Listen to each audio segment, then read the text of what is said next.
Ada satu amalan ayat kursi.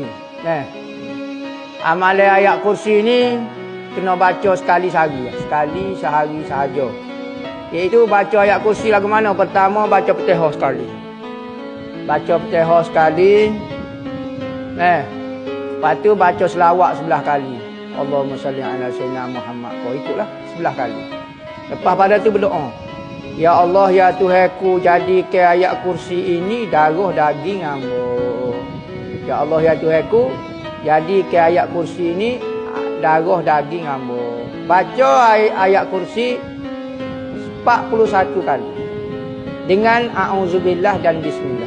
A'udzubillahi minasyaitonirrajim. Bismillahirrahmanirrahim. Allahu la ilaha illallah.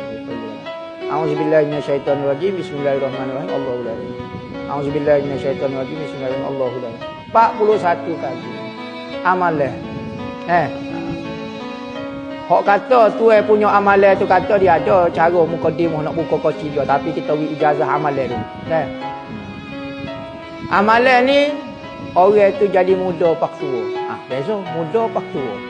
Bukan tua pak muda. Ada. Muda pak tua. Yakni tubuh jadi nampak muda pak tua. Awet muda lah. Jadi gagah, jadi gapo. Umur 80 dah. Tapi supaya budak umur 30. Rancuk lagi. Siap duduk main gitar apa semua. Jalan lagi. Tengok. Amalan ayat kursi 41 kali.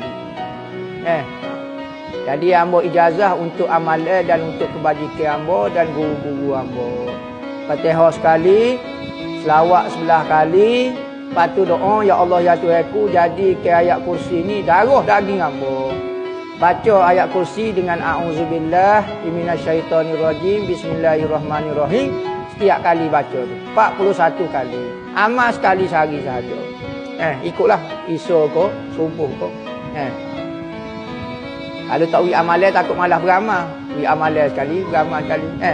Amal sehari lah. Lepas tu tinggal.